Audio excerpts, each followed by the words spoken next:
വന്ധ്യതയെക്കുറിച്ചാണ് ഞാനിന്ന് സംസാരിക്കുവാൻ പോകുന്നത്. ഇന്നത്തെ കാലഘട്ടത്തിൽ 1/5 ദമ്പതികൾക്ക്, അതായത് ഏകദേശം 20% ദമ്പതികൾക്ക് വന്ധ്യത അനുഭവപ്പെടുന്നതായി കാണാം. എന്തുകൊണ്ടാണ് ഇങ്ങനെ സംഭവിക്കുന്നത്? ആധുനികവൽക്കരണത്തിൻ്റെ തിക്തഫലമാണിതെന്ന് ചിലർ അഭിപ്രായപ്പെടുന്നുണ്ട്. ഏറെക്കുറെ ഇത് ശരിയാണ് താനും. വ്യായാമമില്ലായ്മ, ഉറക്കമില്ലായ്മ, അതുപോലെ തന്നെ കമ്പ്യൂട്ടർ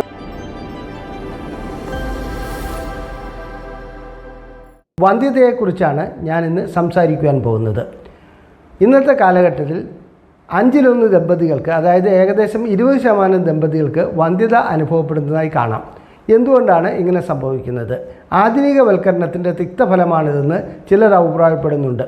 ഏറെക്കുറെ ഇത് ശരിയാണ് താനും. വ്യായാമമില്ലായ്മ, ഉറക്കമില്ലായ്മ, അതുപോലെ തന്നെ കമ്പ്യൂട്ടറുകളുടെയും മൊബൈൽ ഫോണുകളുടെയും അമിത ഉപയോഗം, ആവശ്യത്തിൽ കൂടുതൽ സ്ട്രെസ് അനുഭവപ്പെടുക, അതായത് സ്വസ്ഥതയില്ലാത്ത ഒരു ജീവിതം നയിക്കുക, ഇങ്ങനെയുള്ള കാര്യങ്ങളിലാണ് ഇതിനായി ചൂണ്ടിക്കാണിക്കപ്പെടുന്നത്. എന്നാൽ ഇത് മാത്രമല്ല വന്ധ്യത അനുഭവപ്പെടുന്നതിനുള്ള കാരണങ്ങൾ. അതിന് കാരണങ്ങൾ ഒട്ടനവധിയുണ്ട്. അതുപോലെ തന്നെ പുരുഷൻ്റെ ഭാഗത്തു നിന്നുണ്ടാകുന്ന ലൈംഗിക ശേഷിക്കുറവ്, ഇതൊക്കെ അതിൻ്റെ കാരണങ്ങളാണ്. നമുക്ക് കാരണങ്ങളിലേക്ക് വരുന്നതിന് മുമ്പ് ഇതിൻ്റെ ചികിത്സാ മാർഗങ്ങളിൽ IUI എന്നാൽ എന്താണ്, അഥവാ ഇൻട്രാ യൂട്രൈൻ ഇൻസെമിനേഷൻ എന്നാൽ എന്താണ് എന്നുള്ളതിനെക്കുറിച്ചാണ് ഞാൻ ആദ്യമായി വിശദീകരിക്കുവാൻ പോകുന്നത്. IUI എന്നത് അതിൻ്റെ ചുരുക്കപ്പേര്. IUI എന്നതിൻ്റെ അതിനെ വികസിപ്പിച്ചെടുക്കുമ്പോൾ നമുക്ക് ഇൻട്രാ യൂട്രൈൻ ഇൻസെമിനേഷൻ എന്ന വാക്കാണ് കിട്ടുക. അതായത് ഗർഭപാത്രത്തിനുള്ളിലേക്ക് ബീജാണുക്കളെ കടത്തിവിടുന്ന ഒരു പ്രക്രിയ. അപ്പോൾ ഇത് സാധാരണ നാം ചെയ്തു വരുന്നത് മറ്റൊരു രൂപത്തിൽ നിങ്ങൾ നാട്ടിൻപുറത്തൊക്കെ, അതായത് ബ്ലോക്കിലൊക്കെ കൊണ്ടുപോയി പശുക്കളെ കുത്തിവെപ്പിക്കുന്ന ഒരു ഇടപാട് കാണുന്നുണ്ട്. അതിൽ സാധാരണ ഇതിൽ ബീജാണുക്കളെടുത്ത് അതിൻ്റെ യോനിക്കുള്ളിലേക്ക് കടത്തുക മാത്രമാണ് ചെയ്യുന്നത്. അത് IUI ആണെന്ന് പറയുവാൻ കഴിയുകയില്ല. എന്നാൽ ഇവിടെ ചെയ്യുന്നത് മറ്റൊരു രൂപത്തിലാണ്. പുരുഷൻ്റെ ബീജം എടുത്തതിന് ശേഷം അത് ശുദ്ധീകരിച്ച്, അതായത് അതിൽ നിന്ന് ജീവനുള്ള അണുക്കളെ മാത്രം വേർതിരിച്ചെടുത്തിട്ട് അത് ഒരു കത്തീറ്റർ വഴിക്ക് ഗർഭപാത്രത്തിന് ഉള്ളിലേക്ക് കടത്തുന്നു. അങ്ങനെ ഗർഭപാത്രത്തിനുള്ളിൽ ചെല്ലുമ്പോൾ ഒരു ബൈപ്പാസ് ചെയ്യപ്പെടുന്ന ഒരു ഭാഗമാണ് ഗർഭാശയ മുഖം. അതുപോലെ തന്നെ പുരുഷൻ്റെ ബീജാണുക്കൾ എടുത്ത് അതിനെ സെൻട്രിഫ്യൂജിൽ കൊണ്ടുപോയിട്ട് കറക്കി അതിൻ്റെ ചലനശേഷി കുറഞ്ഞതും മരണപ്പെട്ടതുമായ ബീജാണുക്കളെ അതിൽ നിന്നും ഒഴിവാക്കുന്നു. ഇതാണ് ഈ പ്രക്രിയ വഴിക്ക് ഗർഭം ധരിക്കുവാനുള്ള സാധ്യത വളരെ കൂടുതലാണ്. അപ്പോൾ ഒരു ചോദ്യം, ഇത് ആർക്കൊക്കെയാണ് ചെയ്യാൻ കഴിയുന്നത്? അതായത് IUI ഏത് തരത്തിൽപ്പെട്ട വന്ധ്യത അനുഭവപ്പെടുന്ന വ്യക്തികൾക്കാണ് ചെയ്യാൻ കഴിയുന്നത്? തീരെ ബീജാണുക്കൾ ഇല്ലാത്തവർക്ക് ഒരിക്കലും IUI ചെയ്തതുകൊണ്ട് ഒരു കാര്യവും നടക്കുകയില്ല. ബീജാണുക്കൾ ഉണ്ടാകണം, എന്നാൽ താരതമ്യേന കൗണ്ടിൽ കുറവും താരതമ്യേന ചലനശേഷിയിൽ കുറവുമുള്ള, അതായത് കുറച്ചൊക്കെ നല്ല ചലനശേഷിയുള്ള ബീജാണുക്കളുണ്ട്, എന്നാൽ താരതമ്യേന ചലനശേഷിയിൽ കുറവുമുള്ള ബീജം കിട്ടുകയാണെങ്കിൽ അത്തരം ബീജത്തെ നമുക്ക് സെൻട്രിഫ്യൂജിൽ കൊണ്ടുപോയിട്ട് അതിനെ സെൻട്രിഫ്യൂജ് ചെയ്ത് അതിൽ നിന്നും ചലനശേഷിയുള്ളതും നല്ലതുമായിട്ടുള്ള ബീജാണുക്കളെ വേർതിരിച്ചെടുക്കുവാനുള്ള മെത്തേഡുണ്ട്. ആ മെത്തേഡ് ഉപയോഗിച്ചിട്ട് നല്ല ചലനശേഷിയുള്ള ബീജാണുക്കളെ വേർതിരിച്ചെടുക്കുന്നു. അതിനുശേഷം നേരത്തെ സൂചിപ്പിച്ചതുപോലെ സ്ത്രീയുടെ യോനിക്കുള്ളിലേക്കല്ല, ഗർഭപാത്രത്തിനുള്ളിലേക്ക് ഒരു കത്തീറ്റർ വഴി കടത്തിവിടുന്നു. അതുകൊണ്ട് ഗർഭം ധരിക്കുവാനുള്ള സാധ്യത വളരെയധികം കൂടുന്നു. ഇനി പുരുഷൻ്റെ ഭാഗത്തു നിന്ന് സബ് ഫെർട്ടിലിറ്റി, അഥവാ അദ്ദേഹത്തിന് ഫെർട്ടൈലാകാനുള്ള സാധ്യത ഉണ്ട്, എന്നിരുന്നാലും താരതമ്യേന കഴിവ് കുറവാണ്. ഇങ്ങനെയുള്ള വ്യക്തികളിലാണ് ഇത് അവരെ സെലക്ട് ചെയ്യുന്നത്.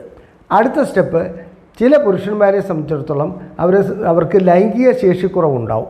അതായത് യോനിക്കുള്ളിലേക്ക് ലിംഗം കടത്തുവാനുള്ള കഴിവുണ്ടാകുകയില്ല. അത്തരം വ്യക്തികളെ ലൈംഗിക ശേഷിക്കുറവിന് ചികിത്സിച്ച് ലൈംഗിക ശേഷിക്കുറവ് പരിഹരിച്ച് ലൈംഗിക ബന്ധത്തിലൂടെ കുട്ടികളുണ്ടാക്കിയാണ് ഏറ്റവും അഭികാമ്യം. എന്നാൽ ചില സന്ദർഭങ്ങളിൽ തീരെ അതിന് സാധിക്കാത്ത വ്യക്തികൾ വരാറുണ്ട്. അവർക്ക് ചിലപ്പോൾ ശുക്ലം ശേഖരിക്കുവാനുള്ള കഴിവുണ്ടെങ്കിൽ അങ്ങനെയുള്ള വ്യക്തികൾക്കും IUI ചെയ്യുന്നതുകൊണ്ട് ഗുണം കിട്ടാറുണ്ട്.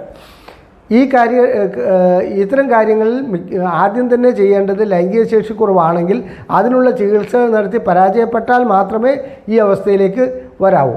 എന്നാൽ മറ്റൊരു രൂപത്തിൽ ന്യൂറോണൽ തകരാറുകൾ, അതായത് ഞരമ്പ് സംബന്ധമായ തകരാറ് എങ്ങനെ സംഭവിക്കുന്നു എന്ന് വെച്ചാൽ, ഒരാൾക്ക് ഏതെങ്കിലും അപകടം പറ്റുകയോ അല്ലാതെ അങ്ങനെ എന്തെങ്കിലും സംഭവിച്ചിട്ട് അദ്ദേഹത്തിൻ്റെ സ്പൈനൽ കോഡിന് ക്ഷതം വരികയും അദ്ദേഹത്തിൻ്റെ ബീജം പുറത്തേക്ക് വരുന്ന ഒരവസ്ഥയിലാണെങ്കിൽ ആ ബീജം എടുത്തിട്ട് ഗർഭം ധരിപ്പിക്കുവാൻ കഴിയാറുണ്ട്. അതിനും IUI മെത്തേഡ് ഉപയോഗിക്കാറുണ്ട്. ചില സന്ദർഭങ്ങളിൽ അതായത് ചില ശസ്ത്രക്രിയകൾ ചെയ്യുമ്പോൾ അവരുടെ ഹൈപ്പോഗാസ്ട്രിക് നെർവ് കട്ടായി പോകുന്ന ഒരവസ്ഥ വരാറുണ്ട്. അങ്ങനെ ആ നെർവ് കട്ടായി പോവുകയാണെങ്കിൽ തീർച്ചയായിട്ടും നമുക്ക് IUI ഉപയോഗിക്കാൻ കഴിയും. IUI മെത്തേഡ് ഉപയോഗിച്ച് അവർക്ക് കുട്ടികൾ ഉണ്ടാക്കുവാൻ കഴിയും. മൾട്ടിപ്പിൾ സ്ക്ലീറോസിസ്, അങ്ങനെ ചില ഞരമ്പ് സംബന്ധമായ ചില തലച്ചോറിനെയൊക്കെ ബാധിക്കുന്ന ചില രോഗങ്ങളിലും കുട്ടികളുണ്ടാകുന്നതിന് വേണ്ടിയിട്ട് ഈ മെത്തേഡ് ഉപയോഗിക്കാം. എന്നാൽ ഇത് സ്വാഭാവികമായി അങ്ങനെ ഉപയോഗിച്ച് വരുന്ന ഒരു മെത്തേഡ് അല്ല എന്നുള്ളത് കൂടി മനസ്സിലാക്കണം. അത്തരം രോഗികളിൽ സ്ത്രീകളെ സംബന്ധിച്ചിടത്തോളം അവരുടെ യോനിക്കുള്ളിലേക്ക് ശുക്ലം വരികയാണെങ്കിൽ ആ ശുക്ലം ഗർഭപാത്രത്തിനുള്ളിലേക്ക് പോകുന്നതിന് മ്യൂക്കസ് എന്ന ഒരു ദ്രാവകം, ഒരു കുഴമ്പ് രൂപത്തിലുള്ള ഒരു ദ്രാവകം ഉൽപ്പാദിപ്പിക്കപ്പെടുന്നുണ്ട്. ഈ ദ്രാവകം തീരെ ഉണ്ടാകുന്നില്ലെങ്കിൽ ബീജാണുക്കൾക്ക് ഉള്ളിലേക്ക് പോകാൻ കഴിയില്ല. കാരണം ഇത് അതിനുള്ളിൽ നീന്തി തുടിച്ചാണ് ഇത് പോകുന്നത്. അതിന് ഭയങ്കര കട്ടിയാണെങ്കിൽ, അതായത് അതിൻ്റെ വിസ്കോസിറ്റി വളരെ കൂടുതലാണെങ്കിലും ഈ ബീജാണുക്കൾക്ക് ഗർഭപാത്രത്തിനുള്ളിലേക്ക് പോകാൻ കഴിയില്ല. അത്തരം സ്ത്രീകളിൽ സാധാരണഗതിയിൽ എന്ത് ചെയ്യുമെന്ന് വെച്ചാൽ ഈ കത്തീറ്റർ ഉപയോഗിച്ചിട്ട് ഗർഭപാത്രത്തിനകത്തേക്ക് ബീജാണുക്കളെ കടത്തിവിടുമ്പോൾ ഈ പ്രശ്നം പരിഹരിക്കപ്പെടുന്നുണ്ട്. അതായത് മ്യൂക്കസിൻ്റെ തകരാറുകൊണ്ട്, ഗർഭാശയ മുഖത്തിൽ ഉണ്ടാകുന്ന മ്യൂക്കസിൻ്റെ തകരാറുകൊണ്ട് ഉള്ള ഏതെങ്കിലും പ്രശ്നങ്ങൾക്ക് ഗർഭം ധരിക്കാത്ത ഒരവസ്ഥയാണെങ്കിൽ തീർച്ചയായിട്ടും എന്ത് ചെയ്യാൻ കഴിയും? ഈ IUI മെത്തേഡ് വഴിക്ക് അവരെ ഗർഭം ധരിപ്പിക്കുവാൻ കഴിയും. അടുത്ത ഇത് സ്ത്രീകളെ സംബന്ധിച്ചിടത്തോളം ചിലർക്ക് ശുക്ലം ഒരു പ്രോട്ടീനാണല്ലോ. ആ പ്രോട്ടീൻ യോനിക്കുള്ളിലേക്ക് കടക്കുമ്പോൾ തന്നെ അലർജി ഉണ്ടാകുന്ന ഒരവസ്ഥ ഉണ്ടാകാറുണ്ട്. അവരുടെ യോനി ചുവന്ന് തടുക്കുന്നു, അലർജി റിയാക്ഷൻസ് ഉണ്ടാകുന്നു. അത്തരം സ്ത്രീകളിലും IUI ചെയ്യുവാൻ കഴിയും. അപ്പോൾ IUI ചെയ്യുന്നതിൻ്റെ സെലക്ട് ചെയ്യപ്പെടുന്നത്, അതായത് IUI ചെയ്യുന്നതിന് ഏത് തരത്തിലുള്ള രോഗികളാണ് സെലക്ട് ചെയ്യപ്പെടുന്നത് എന്നുള്ളതാണ് ഞാനിപ്പോൾ വിശദീകരിച്ചത്. പുരുഷൻ്റെ ഭാഗത്തു നിന്ന് സബ്ഫെർട്ടിലിറ്റി, അതായത് വേണ്ടത്ര കൗണ്ട് ഇല്ലാതെ വരിക. എന്നാൽ ഏത് സ്ത്രീകളിലാണ് അല്ലെങ്കിൽ ഏത് രോഗികളിലാണ് ഇതൊരിക്കലും ചെയ്തിട്ട് യാതൊരു ഗുണവും കിട്ടാത്തത്? അത് നമുക്കൊന്ന് പരിശോധിക്കാം. അണ്ഡാശയത്തിൽ നിന്നും അണ്ഡം ഫാലോപ്പിയൻ ട്യൂബ് വഴിക്ക് ഗർഭപാത്രത്തിലേക്ക് എത്തേണ്ടതുണ്ട്. അങ്ങനെ ഗർഭപാത്രത്തിലേക്ക് എത്തുന്ന ആ ഫാലോപ്പിയൻ ട്യൂബിൽ, ആ വഴിയിൽ എന്തെങ്കിലും തടസ്സം നേരിടുക, അഥവാ അണ്ഡത്തിൽ ഉൽപ്പാദിപ്പിക്കപ്പെടുന്ന അണ്ഡം അവിടെ തന്നെ തങ്ങി നിൽക്കേണ്ട അവസ്ഥ ഒരിക്കലും ഫാലോപ്പിയൻ ട്യൂബ് പാറ്റൻ്റ് അല്ലെങ്കിൽ അത് തുറന്നു കിടക്കുന്നില്ലെങ്കിൽ അണ്ഡം ഗർഭപാത്രത്തിലേക്ക് എത്തുകയില്ല. അത്തരം രോഗികളിൽ IUI ചെയ്തിട്ട് യാതൊരു ഗുണവും ലഭിക്കുകയില്ല, പണം നഷ്ടപ്പെടുക മാത്രമേ ഉള്ളൂ. അതുകൊണ്ട് ട്യൂബൽ ടെസ്റ്റ് നടത്തുന്നത് വളരെ നല്ലതാണ്. എന്നാൽ ട്യൂബൽ ടെസ്റ്റ് നടത്തുന്നതിന് വേണ്ടിയിട്ട് വരുന്ന ചിലവിനെ ആലോചിക്കുമ്പോൾ ആദ്യം 1-2 IUI ചെയ്ത് നോക്കുന്നതിലും തെറ്റില്ല എന്ന് പറയാം. ഇനി ചില സ്ത്രീകളെ സംബന്ധിച്ചിടത്തോളം ചില തരത്തിലുള്ള എൻഡോമെട്രിയോസിസ്, അങ്ങനെയുള്ള സന്ദർഭങ്ങളിലും നാം സാധാരണഗതിയിൽ ചെറിയ രീതിയിലുള്ളതൊക്കെ ആണെങ്കിൽ IUI ചെയ്ത് പരിഹാരം കണ്ടെത്താറുണ്ട്. ഇനി ഇതില്ലാതെ തന്നെ അണ്ഡോൽപാദനം തീരെ നടക്കാത്ത ചില സ്ത്രീകളുണ്ട്. അവരെ സംബന്ധിച്ചിടത്തോളം അവർക്ക് IUI ചെയ്തതുകൊണ്ട് പ്രത്യേകിച്ച് ഒരു ഗുണവുമില്ല. അണ്ഡത്തിൻ്റെ വളർച്ച പരിപൂർണമാകാതെ IUI ചെയ്യുന്നതിൽ ഒരർത്ഥവുമില്ല. അപ്പോൾ IUI ചെയ്യുവാൻ വേണ്ടി പുരുഷനെയും സ്ത്രീയെയും തയ്യാറാക്കേണ്ടതുണ്ട്. പുരുഷൻ്റെ ഭാഗത്ത് ഇത് ബീജാണുക്കൾ കുറവാണെങ്കിൽ ബീജാണുക്കൾ ഉണ്ടാകാനുള്ള ചികിത്സ, അതായത് മരുന്നുകൾ നൽകേണ്ടതുണ്ട്. അദ്ദേഹത്തിന് ബീജാണുക്കൾ ഉണ്ടാകാനുള്ള മരുന്നുകൾ നൽകിയതിന് ശേഷം സെമൻ ടെസ്റ്റ് ചെയ്യേണ്ടതുണ്ട്. ടെസ്റ്റ് ചെയ്തിട്ട് കൗണ്ട് ഒരു ഏകദേശം നാം ഉദ്ദേശിക്കുന്ന രൂപത്തിലേക്ക് എത്തുകയാണെങ്കിൽ മാത്രമേ IUI ചെയ്യുവാൻ കഴിയുള്ളൂ. സ്ത്രീയുടെ ഭാഗത്ത് അണ്ഡത്തിൻ്റെ വളർച്ച നാം എപ്പോഴും നോക്കേണ്ടതുണ്ട്. അണ്ഡത്തിൻ്റെ വളർച്ച എത്രത്തോളം എത്തി, അതായത് സാധാരണ ഇതിൽ 18 mm വളർച്ചയെങ്കിലും മിനിമം എത്തണം. ആ 18 mm വളർച്ച എത്താത്ത സ്ത്രീകളെ ഇതിൽ നിന്നും ഒഴിവാക്കുന്നതാണ് നല്ലത്. അവർക്ക് ചികിത്സ ചെയ്ത് 18 mm വളർച്ചയിലേക്ക് അണ്ഡത്തിൻ്റെ വളർച്ച വേണ്ടത്ര രീതിയിൽ എത്തിക്കുന്നതിന് വേണ്ടിയിട്ട് നാം പരിശ്രമിക്കുകയാണ് വേണ്ടത്. അതിനുശേഷം IUI ചെയ്യുകയും ചെയ്യാം. എന്നാൽ ചില സ്ത്രീകളെ സംബന്ധിച്ചിടത്തോളം അണ്ഡമുണ്ടാകാത്ത അവസ്ഥ വരുന്നവരെ നാം IUI ചെയ്യുകയല്ല, അതിന് മറ്റ് ചികിത്സകളിലേക്ക് കൊണ്ടുപോവുകയാണ് വേണ്ടത്. ഇനി കഠിനമായ ട്യൂബർക്കുലോസിസ് അങ്ങനെയുള്ള രോഗങ്ങൾ എന്തെങ്കിലും ഈ ഏരിയയെ ബാധിച്ചിട്ടുണ്ടെങ്കിൽ സാധാരണഗതിയിൽ IUI ചെയ്യാതിരിക്കുകയാണ് നല്ലത്. പിന്നെ ചില മറ്റ് കാരണങ്ങളുണ്ട്, അതെല്ലാം ഇവിടെ വിശദീകരിക്കാനുള്ള സമയമില്ല. ജനിതകമായ പ്രശ്നങ്ങൾ അങ്ങനെയൊക്കെയുള്ള കുട്ടികൾ ഉണ്ടാകുന്നതിൽ ചില കാര്യങ്ങളൊക്കെ അത് നമ്മൾ ഈ ടോപ്പിക്കിൻ്റെ ഉള്ളിൽ വരാത്തതുകൊണ്ട് ഞാനത് വിശദീകരിക്കുന്നില്ല. എന്നാൽ IUIയും IVFും അല്ലെങ്കിൽ ICSIയും തമ്മിൽ നമ്മളൊന്ന് താരതമ്യം ചെയ്യേണ്ടതുണ്ട്. IUI സാധാരണക്കാരനെ സംബന്ധിച്ചിടത്തോളം താങ്ങാവുന്ന ചിലവാണ്. ഒരു IVFന് പോവുകയാണെങ്കിൽ 1.5 ലക്ഷം രൂപ മുതൽ 2.5-3 ലക്ഷം രൂപ വരെ ചിലവ് വരും. IUIയെ സംബന്ധിച്ചിടത്തോളം ഏതാണ്ട് ഒരു 5000 മുതൽ 6000 രൂപ വരെ അതിന് ചിലവ് വരികയുള്ളൂ. പിന്നെ മരുന്നുകളെല്ലാം കൂടെ കൂട്ടുകയാണെങ്കിൽ ചിലപ്പോൾ 2000 രൂപയുടെ ചിലവ് വരും. ചില വ്യക്തികളിൽ അണ്ടം വളർച്ച എത്തുന്നതിന് വേണ്ടി മാസമുറയുടെ 2-ാം ദിവസം മുതൽ ഒരു ഹോർമോൺ ഇഞ്ചക്ഷൻ ചെയ്യാറുണ്ട്. അത് 5 തവണ ചെയ്യേണ്ടതായി വരാറുണ്ട്. അങ്ങനെ വരികയാണെങ്കിൽ അതിന് ഒരു 5000-5500 രൂപയോളം ചിലവ് വരും.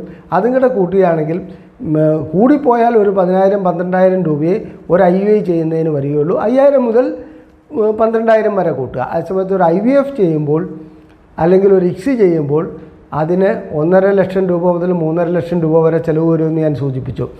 അപ്പോൾ പ്രാരംഭഘട്ടത്തിൽ ഒരു വന്ധ്യത അനുഭവപ്പെടുന്ന ദമ്പതികളെ സംബന്ധിച്ചിടത്തോളം അവർക്ക് IUI ചെയ്യുകയാണെങ്കിൽ കനത്ത സാമ്പത്തിക ബാധ്യത ഉണ്ടാകുന്നില്ല. മാത്രമല്ല 5-6 തവണ IUI ചെയ്യുന്നതിൽ തെറ്റുമില്ല. അതിനുശേഷം അത് പരാജയപ്പെടുകയാണെങ്കിൽ മാത്രം IVFിലേക്ക് പോകുന്നതാണ് എന്തുകൊണ്ടും നല്ലത്. ഇനി IUI ചെയ്യുന്നതുകൊണ്ട് പ്രത്യേകിച്ച് ദോഷം ഒന്നും ഉണ്ടാകുന്നില്ല. സാധാരണ ലൈംഗിക ബന്ധത്തെക്കാളും ഒരല്പം അടുത്ത പടി എന്ന് മാത്രം പറയാം. സാധാരണ ലൈംഗിക ബന്ധത്തിൽ ശുക്ലം യോനിക്കുള്ളിൽ നിക്ഷേപിക്കപ്പെടുന്നു. അതേസമയത്ത് മറ്റ് രീതിയിലുള്ള ഈ IUIയിൽ വരുമ്പോൾ ശുദ്ധീകരിച്ച ശുക്ലം ഗർഭപാത്രത്തിനുള്ളിൽ നിക്ഷേപിക്കപ്പെടുന്നു. ഇത്ര മാത്രമേ വ്യത്യാസമുള്ളൂ. കാരണം ശുദ്ധീകരിക്കാത്ത ശുക്ലം എങ്ങാൻ ഗർഭപാത്രത്തിനുള്ളിൽ ചെന്നാൽ ഗുരുതരമായ റിയാക്ഷൻ ഉണ്ടാകും. അതുകൊണ്ടാണ് ഇത് ശുദ്ധീകരിക്കുന്നത്. ഇനി അടുത്ത സ്റ്റെപ്പ്, IUI ചെയ്തതിന് ശേഷം പ്രത്യേകിച്ചൊരു റെസ്റ്റോ അല്ലെങ്കിൽ എന്നാണെന്ന് വെച്ചിട്ടുണ്ടെങ്കിൽ യാത്ര ചെയ്യുന്നതിന് തടസ്സങ്ങളോ അങ്ങനെയൊന്നുമില്ല. ഒരു സാധാരണ ലൈംഗിക ബന്ധം പോലെയുള്ളൂ. IVF ചെയ്താൽ കുറച്ച് റെസ്റ്റും കാര്യങ്ങളും ഒക്കെ വേണ്ടി വരുന്നുണ്ട്. IUI ചെയ്തതിന് ശേഷം ഏകദേശം ഒരു 1/4-3/4 മണിക്കൂർ കഴിഞ്ഞാൽ അവർക്ക് വീട്ടിലേക്ക് പോകണമെങ്കിൽ പോകുവാനും സാധിക്കും. അതുകൊണ്ട് വന്ധ്യതാ ചികിത്സയുടെ കൃത്രിമ മാർഗങ്ങളിൽ ഏറ്റവും ആദ്യത്തെ സ്റ്റെപ്പ് IUI ആണെന്ന് ഓർക്കുക. ആ IUI വഴിക്ക് പ്രത്യേകിച്ച് റിയാക്ഷനുകളോ ബുദ്ധിമുട്ടുകളോ ഒന്നും ഉണ്ടാകുന്നില്ല. അത് വളരെ ലളിതമായി ചെയ്യുവാൻ കഴിയുന്നതുമാണ്. ഇനി അണ്ടം എന്നാണ് വികസിച്ച് പൂർണ്ണ രൂപത്തിലെത്തുന്നത് എന്ന് കണ്ടുപിടിക്കുവാൻ സ്കാനിങ് ഉപയോഗിക്കാറുണ്ട്. അത് യോനിക്കുള്ളിലേക്ക് പ്രോബ് കടത്തി സ്കാനിങ് ചെയ്ത് അണ്ടത്തിന് എത്രത്തോളം വളർച്ചയായി എന്ന് തീരുമാനിക്കുന്നു. ആ വളർച്ചയായി എന്നുള്ളത് തീരുമാനിച്ച് അതിനുവേണ്ടി അണ്ടം പുറത്തു വരുവാൻ വേണ്ടി ഒരു ഇഞ്ചക്ഷൻ വയ്ക്കുന്നു. ഈ ഇഞ്ചക്ഷൻ HCG ഇഞ്ചക്ഷൻ 5000 യൂണിറ്റാണ് വയ്ക്കാറുള്ളത്. ആ ഇഞ്ചക്ഷൻ വച്ചതിന് ശേഷം 36 മണിക്കൂർ കഴിയുമ്പോൾ അണ്ടം പുറത്തേക്ക് വരും. ആ സമയത്താണ് സാധാരണഗതിയിൽ IUI ചെയ്യുന്നത്.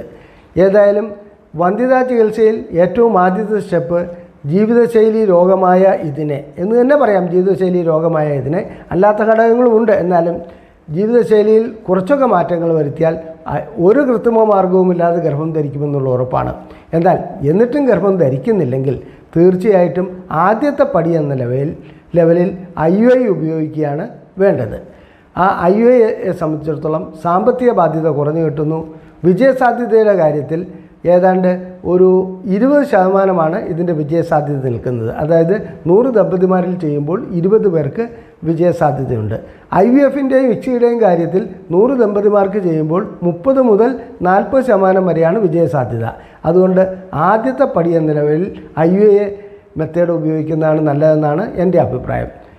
വന്ധ്യതയെക്കുറിച്ചുള്ള അടുത്ത വീഡിയോയുമായി നമുക്ക് ഉടനെ കാണാം. ഞങ്ങളുടെ വീഡിയോ ഇഷ്ടപ്പെട്ടുവെങ്കിൽ ദയവായി ഇത് സബ്സ്ക്രൈബ് ചെയ്യുക, ബെൽ ബട്ടൺ അമർത്തുക. പുതിയ വീഡിയോകൾ ലഭിക്കുവാനുള്ള നോട്ടിഫിക്കേഷൻ നിങ്ങൾക്ക് ഉടൻ തന്നെ ലഭിക്കുന്നതാണ്. നിങ്ങളുടെ അഭിപ്രായങ്ങൾ കമൻറ്റ് ബോക്സിൽ രേഖപ്പെടുത്തുക. നിങ്ങളുടെ സുഹൃത്തുക്കൾക്ക് ഈ വീഡിയോയുടെ ലിങ്ക് ഷെയർ ചെയ്യുമെന്ന പ്രതീക്ഷയോടെ നന്ദി, നമസ്കാരം.